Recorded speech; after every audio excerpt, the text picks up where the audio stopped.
Assalamualaikum warahmatullahi wabarakatuh. Perkenalkan, nama saya Eka Santi Kusuma Wardani.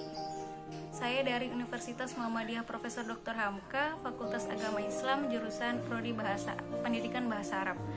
Kali ini saya akan membahas tentang bi'ah lugawiyah.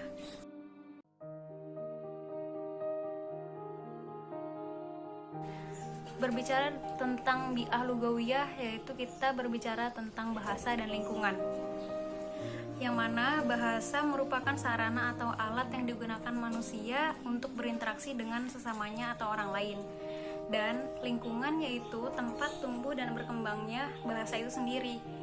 Nah, bisa didefinisikan secara sederhana bahwa bahasa merupakan sesuatu sarana atau alat yang digunakan oleh manusia untuk berinteraksi dengan sesamanya atau orang lain di lingkungannya. Dengan bahasa juga manusia bisa mengungkapkan ide, gagasan, pokok pikiran yang dapat dimengerti oleh orang lain, dan begitu juga sebaliknya.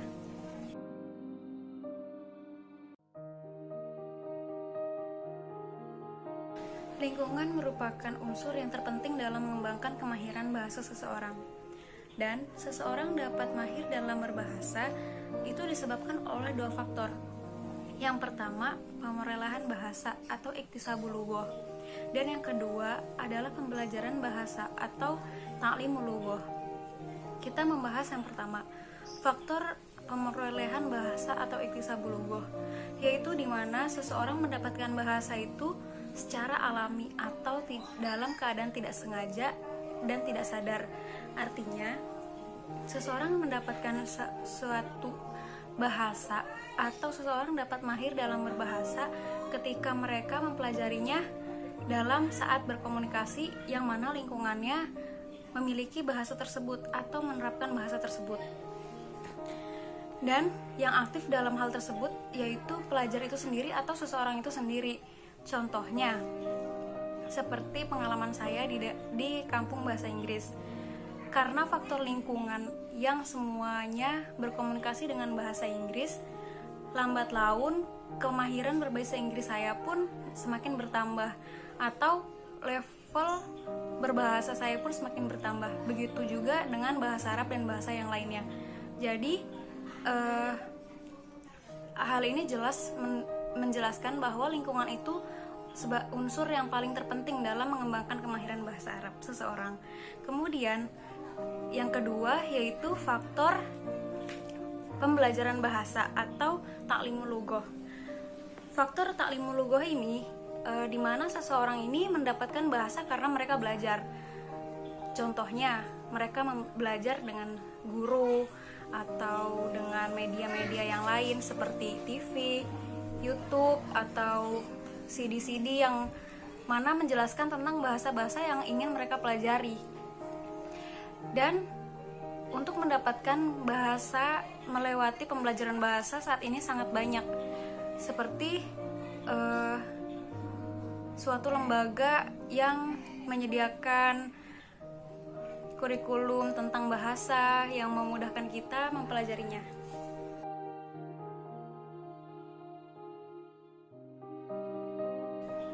Ada 5 faktor keberhasilan seseorang untuk menguasai suatu bahasa. Salah satunya bahasa Arab, yaitu ada 5. Yang pertama, peserta didik atau pembelajar. Yang kedua, pengajar atau guru. Yang ketiga, ada bahan ajar. Yang keempat, tujuan pembelajaran bahasa tersebut. Dan yang terakhir, adanya lingkungan bahasa yang baik.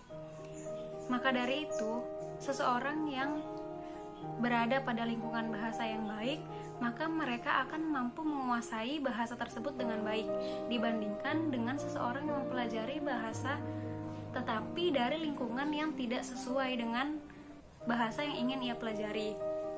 Nah, dapat diketahui dengan jelas bahwa lingkungan bahasa bagi pembelajar yaitu segala sesuatu yang ada di sekitar pembelajar bahasa Arab yang mana lingkungan itu mempermudah dalam mereka menguasai bahasa tersebut, karena biasanya bahasa itu berhubungan dengan suara atau bunyi dan simbol atau tulisan.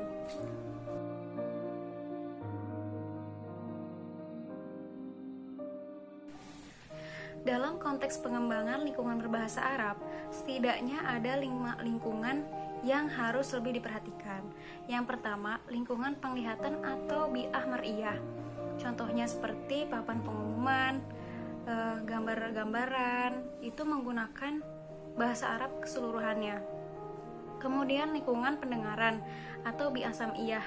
Contohnya itu seperti khutbah, mendengarkan siaran, mendengarkan radio menggunakan bahasa Arab, dan diutamakan menggunakan orang yang berbahasa dengan native speaker, sehingga para pembelajar dapat mudah mendengar atau memahami bahasa Arab tersebut. Kemudian yang ketiga ada lingkungan pergaulan atau interaksi belajar mengajar.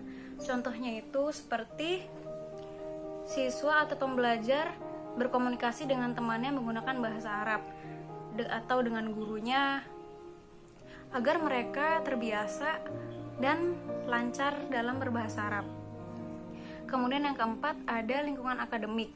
Contohnya itu seperti memberikan perlombaan-perlombaan atau memberikan sesuatu menggunakan bahasa Arab pada hari tertentu, misalnya hari Jumat untuk berkhutbah atau lomba-lomba puisi, lomba pidato. Nah, contohnya itu seperti yang ada pada kampus saya khususnya di Prodi Pendidikan Bahasa Arab. Mereka mengadakan lomba-lomba seperti lomba menyanyi bahasa Arab, lomba pidato bahasa Arab, dan puisi bahasa Arab, sehingga pembelajar pun memiliki minat dan tertarik untuk mempelajari bahasa Arab tersebut. Yang kelima, ada lingkungan psikologis untuk pengembangan lingkungan berbahasa Arab. Contohnya itu seperti memberitahu kepada siswa atau pembelajar apa saja manfaat dari mempelajari bahasa tersebut, atau apa saja manfaat menguasai bahasa tersebut. Nah, dari faktor lingkungan tersebut dapat ditegaskan bahwa lingkungan ini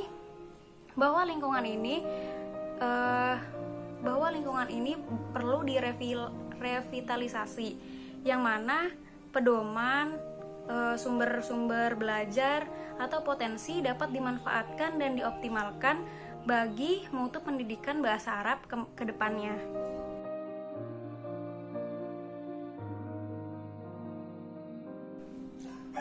Dalam pengembangan lingkungan berbahasa Arab, terdapat juga prinsip-prinsip pengembangan lingkungan berbahasa Arab. Yang pertama itu ada prinsip keterpaduan visi dan misi, yang mana penciptaan lingkungan berbahasa Arab harus ada tujuan pembelajaran bahasa Arab dan pemenuhan suasana yang kondusif bagi pendaya gunaan bahasa Arab secara aktif. Kemudian yang kedua itu ada prinsip skala prioritas, yaitu di mana implementasi penciptaan lingkungan berbahasa Arab harus dilakukan secara bertahap dengan memperhatikan skala prioritas tertentu. Misalnya, ketika warga sekolah saling bertemu, sebaiknya mereka mengucapkan ahlan wa sahlan atau sobahal khoir dan sebagainya. Kemudian yang ketiga ada prinsip kebersamaan dan partisipasi aktif semua pihak. Kebersamaan dalam berbahasa asing secara psikologis dapat memberikan nuansa yang kondusif dalam berbahasa, sehingga pembelajar atau peserta didik yang tidak bisa berkomunikasi akan merasa malu, kemudian berusaha untuk menyesuaikan diri dengan lingkungannya. Seperti mereka akan terus-menerus belajar bahasa agar mereka dapat menyimbangi teman-temannya yang mahir atau menguasai bahasa Arab tersebut. Nah, kemudian ada prinsip konsistensi dan berkelanjutan. Sikap konsisten dalam lingkungan berbahasa itu sangat sulit sekali karena diperlukan sebuah sistem yang variatif dan kreatif yang memungkinkan satu sama lain saling mengontrol dan membudayakan penggunaan bahasa Arab secara aktif. Kemudian yang terakhir ada prinsip pendayagunaan teknologi dan multimedia. Contohnya itu seperti televisi yang dapat memancarkan siaran dari Timur Tengah. Perlu dioptimalkan penggunaannya. Bahkan semua warga sekolah diberikan akses untuk menggunakan internet yang berbasis Arab agar mereka dapat memperoleh dan mengupdate informasi mengenai bahasa Arab yang kemudian mereka dapat mendapatkan kosakata baru sehingga mereka dapat mengembangkan bahasa dan menguasai bahasa Arab tersebut secara lancar dan mahir.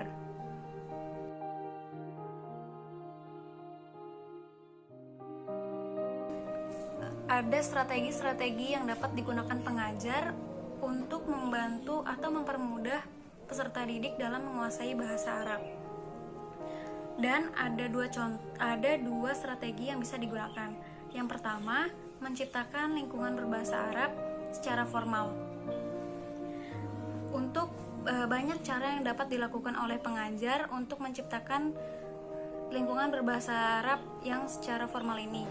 Misalnya seperti menempelkan hiasan-hiasan dinding yang berbau Timur Tengah atau kaligrafi berbahasa Arab di dinding kelas, atau bisa juga dengan kata-kata mutiara atau mufrodat yang mana mereka bisa mempelajarinya sehingga mempermudah mereka dalam menguasai bahasa Arab. Kemudian strategi yang bisa digunakan juga seperti memberinya media-media pembelajaran siaran TV atau memberikannya situs-situs internet yang berbau Timur Tengah atau berbau bahasa Arab.